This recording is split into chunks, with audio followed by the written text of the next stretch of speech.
people say they're a coach, a life coach. So I call myself an accountability coach. Um, my audience is normally men.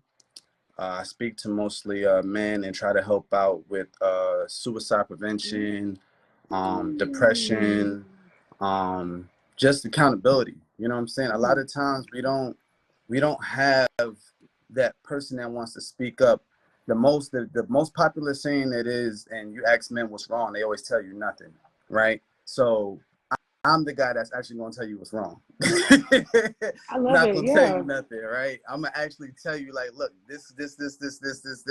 There's so many situations that happen, and especially for women, like, you know, you guys get so confused and they be like, well, I don't know what my man likes, or I don't know what's wrong with my man. It's like, I'm going to tell you what he wants, I'm going to tell you what he wants to tell you, but he can't tell you. He can't tell you because he's going through so many things right now, right?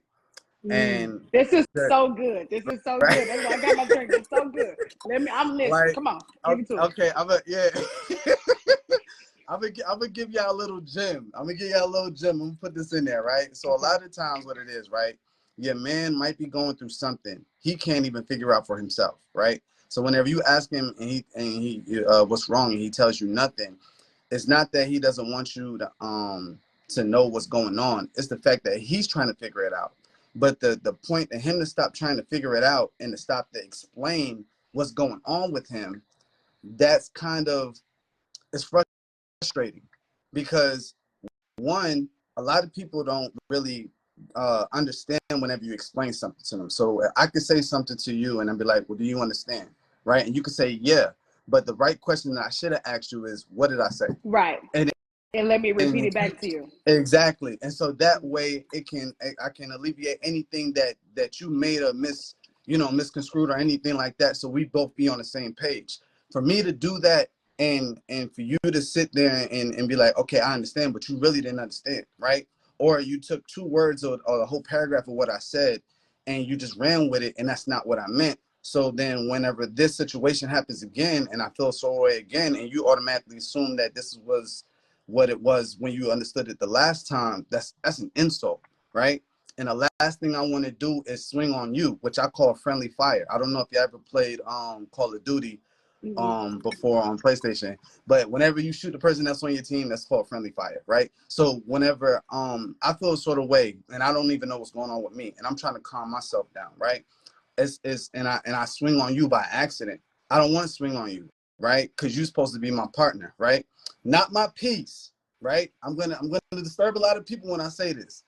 I don't need you to be my peace. I Okay, need you to be let's my talk about it partner. because that's the thing that we hear is that men say, I want a woman to be my peace, to be Look, my safe space. So you're saying no, I don't different. believe that. Okay.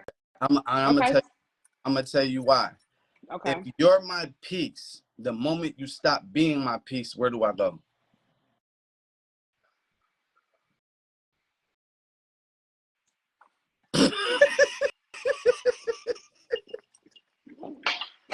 I guess Right? I gotta go on Amazon and order some more damn peace. Hopefully it comes But tomorrow.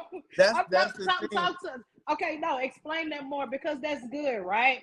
Yeah. So you're saying if I have internal chaos Yeah. and my woman is my Yeah. peace, Yeah. she's human, and when she can no longer be my peace, do I just succumb to my internal chaos or what do I What do? do I do? But I'm gonna tell you what you do. You start beating Okay. yourself up. And when you beat yourself up, that looks like porn, that looks like drugs, that looks like alcohol, that looks like lusting, that looks like gluttony, eating too much that you don't need to be eating and destroying yourself. That looks like depression, anxiety, worrying about ghosts that ain't even appear yet. So if I say that you're my peace and you're my woman, I'm actually putting a more responsibility on you than what you're supposed to have. You're not responsible for my happiness. The only person that's responsible for my happiness is me. Because if you think about it, before I met you, I used to be happy. Not saying that I was unhappy when I met you, Right, right. but there were times where I was happy and I didn't even know you existed. So why now that you're in my life and we have a relationship and we have a marriage, why should I make you the responsibility? Why should I put that responsibility on you for you to make you my peace? And then whenever I go through situations, like big situations, right? And whether it be personal, whether it be sickness between your parents getting sick, because as we get older, people start to deteriorate and stuff like that. Right. So We're at that age. Yeah. things that happen, or it might be a financial, like my business might not go well, somebody might be trying to sue me, I might have to pay whatever, and then you might be having your own situation. So if I can't come to you because somebody's trying to sue me, and you can't come to me because somebody's trying to sue you for your situation because you got a business as well, and we can't come together because both of us are trying to be selfish because we need somebody to talk to, but nobody wants to listen. So how can I call you my peace when you're looking for peace? You see what I'm saying? Absolutely. So if never, I'm not his piece, what am I to a man? What is the dynamic? you're my partner. Got it. You're my partner. And what that means is if I need you, you're there. I remember there was a video, I think it was on Instagram or Facebook. It was one of them. And I think it was a woman. She was outside in the rain and she was just laying on the ground on the driveway, and she was just staring up in the sky. And while it was raining, and the person pulled up in the car, and they got out the car, and they just sat next to, and they just lay down on the ground next to them. They didn't say anything. They didn't speak. They didn't do nothing. They just sat down in the rain and laid down. I need that. I don't need you to ask me what's wrong. I don't need you to get frustrated because I'm not telling you. I just need you to lay down in the rain with me. Because whenever I come to myself and I realize that it's just something that, one, I should have let go and I've stopped thinking about, or two, that it hasn't even happened yet and it might not even happen, because that's basically what it is. We either worry from anxiety or depression. Depression is something that we should let go. It's a regret that we had that we should have changed. Now we're beating ourselves up because we didn't know no better. Or two, it's an anxiety from something that I like to call ghosts. Like, we're afraid of what ifs. You know what I'm saying? And what ifs have a 50% chance of not even happening. Like, you trying to prepare for something, you be like, oh my gosh, well, what if it rained today? And you go outside and it's hot. The sun is out. So what? I just brought this umbrella and this big jacket for what? Now I got to walk around with it. You see what I'm saying? I got to walk around, and 9 times out of 10, I either got to put it on or I got to put it in my book bag. But I ain't got no book bag. So what am I going to do with it? Right? So whenever you go through that type of situation and you put that kind of responsibility on your partner, then that causes problems on them. And then it causes resentment between you and them. Then y'all start arguing over stuff that's not even there. And we can't get to the core of the situation, right? So that's why it's so important to go through therapy. That's why it's so important to have somebody that you could talk to. But another thing too, right? And I'm gonna speak for men because I ain't a woman, so I don't know a woman, right? So for men, right, that person that you need to talk to, it don't always need to be your boy, and it definitely don't always need to be another female, right? Somebody said this, and I thought it was so funny that they said this. They said, therapy is a friend that you could pay for to keep your secrets, right? And they got to keep your secret because it's against the law to tell it. So if you can't find a friend, find a therapist, right? So that's one thing that I do want to say, right? If you can't find a good friend, find a good therapist, right? Because no matter what it is that you're going through, they'll understand. And they'll be able to, they'll keep your secrets. Even if you just talk all day, they just keep your secrets. Absolutely. That's me and my therapist for sure. I'm like, listen, I'm finna lay it on you, girl. I love it. So it's Kamal, right? Yes. Thank you for sharing. So your wife is Steffi. I know she's an entrepreneur. Talk to me about how it is supporting her. I know she's doing her thing. She's growing. She's really immersing herself in her business. I see you, Steffi. What is it like supporting her while she's doing that? Well, first of all, she's amazing, right? I just want to say that out there. Just give her credit. She's amazing, right? The funny thing is, right? I seen it in her from like day one when I like really met her, right? And I used to ask her all the time, like she used to work at a daycare. And I used to ask her all the time, and also like Buffalo Wild Wings. I used to ask her all the time. I was like, yo, you ain't never thought about being a manager? And she was like, nah, I don't want to be no manager. I don't want that responsibility. And I was like, okay. And so like I kept asking over time. I was like, you ain't never thought about having your own business? Nah, I'd rather just work. I said, okay, cool.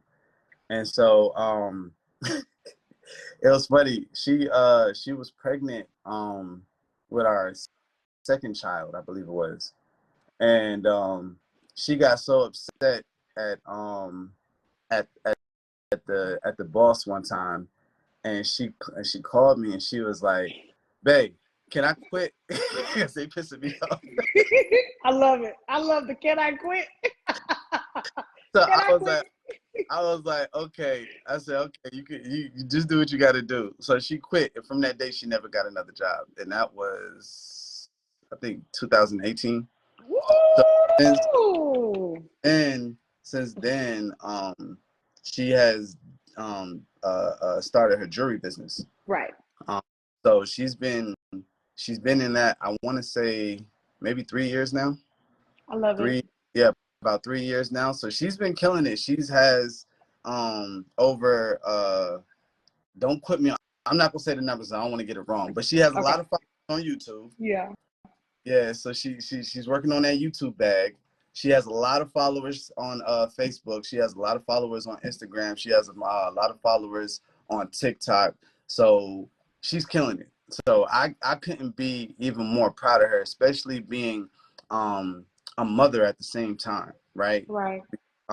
As a parent, I know how difficult that is, right? Having to deal with 3 kids at one time, being able to stop arguments, wipe nose, wash hands, help go to the bathroom, doing all these things and still having enough energy to knock out videos, right. knock out TikToks, and Absolutely. knock out 10, go live on all your social medias. You know what I'm saying? Every single day, maybe going live in the morning, then going live at night. So all the hard work that she's put in, I've seen, right? And I'm the biggest fan. I'm the biggest groupie, right? I'm the biggest groupie, right? So I'm proud of her. I'm proud of her. And to be honest with you, I'm not surprised. I've always seen that tenacity and that relentless effort, and for her to keep going, I've always seen it. That's why I always question her. And she probably thought I was getting on her nerves, but I seen it. So I'm the type of person that if I love you and I stand by you and I see that you got the potential to move, I'm gonna aggravate you, and I don't care. We can argue about it, whatever the case is. You can stop speaking to me for 2 days or whatever. I still love you. But you let's talk about it, right? Why are you not living up to your potential? Yeah, absolutely. Like, I want that to be reciprocated. If you see me not being the best that I can be, I need you to be on top of me. Right. I need you to correct me. Absolutely. Exactly. And that goes back against what I was saying earlier. I need you to be my partner. I don't want you to be my piece. Right? That's what a partner does. I want you to be my partner. I need you to be everything that I need you to be my accountability coach. Hey, yo, you do this today? Hey, you post today? Hey, you go live today? Hey, you do this, you do that? Why you ain't do it? What was your excuse? Okay, so what? You tired? Like, you know what I'm saying? Like, get you 3 hours, 4 hours of sleep and keep going. It's 24 hours in a day. That means if you get 4 hours of sleep, you still got 20 hours to do what you got to do. Okay, you work. So what? You work, 12 hours a day? You still got 8 hours. What we doing?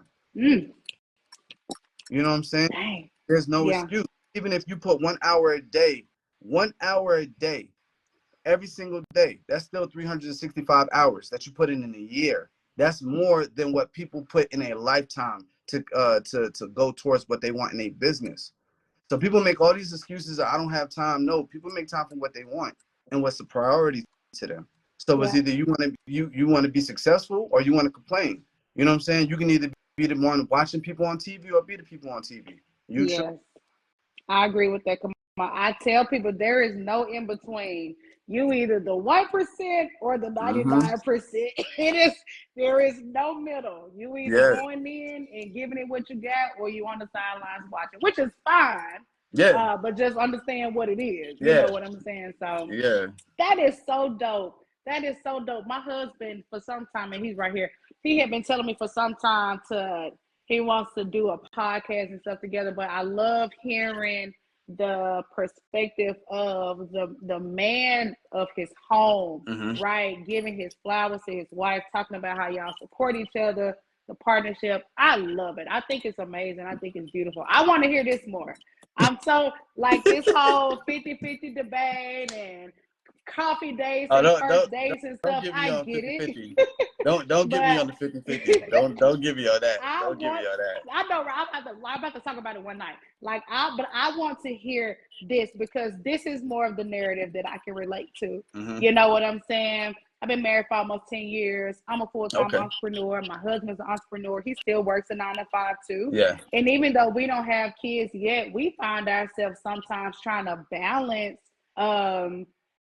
business and life and Yeah. having friends and stuff like this. I just like to hear the mindset behind it. So I'm glad you joined in. I really am. I Hey, appreciate you. Steffi, we love you, girl, because you bomb. I see you in the comments. I love Steffi so much. I'm so proud of her. She's so dope. Yes. She's so beautiful and so dope. So, Steffi, drop your info in the comments, too, so people can see it and follow you, especially on your YouTube, too. Yeah. But And I then, definitely Kamal, do you have your speaking information that you want to drop in the comments also? That'd be perfect. Oh yes. So you can follow me on Facebook at KO Coburn the Speaker. Also on Instagram, Kamal Coburn the Speaker. On TikTok, THSH Radio, which is my podcast as well. So THSH Radio on TikTok, and also THSH Radio on YouTube as well. So, and I have some episodes with me and my wife on there too. So we're actually trying to do a podcast with just me and her and just speak about relationships and speaking about what it takes to have kids and even have kids as entrepreneurs and a lot of things too. I just want to say this too, because I had a conversation with my brother the other day about this, and I felt like it was such a realization and something that does not really heard of, right? We were talking about postpartum, right? And how men go through postpartum, right? The female is always catered to when it comes to life after the baby, right? But no one really speaks on the man, right? So going back to what you said about the 50-50, right? If you're in a 50-50 household and both of you guys pay 50% of the bills, then who's supposed to pick up the other 50 once you stop working? Right. The man's supposed to pick up that other 50. Now, if he doesn't have a job that's able to take care of that, right? And if you don't have no savings, if you don't have any investments, if you don't have anything that's going to work, you're going to fall. If you're not already living paycheck to paycheck. Right, exactly. Pre-pregnancy, right. A lot of people are just y'all going 50-50 and that's still paycheck to paycheck. Exactly. Seriously. That's the reality for a lot of people. Exactly. And then not only the financial burden, it's the mental stress of that.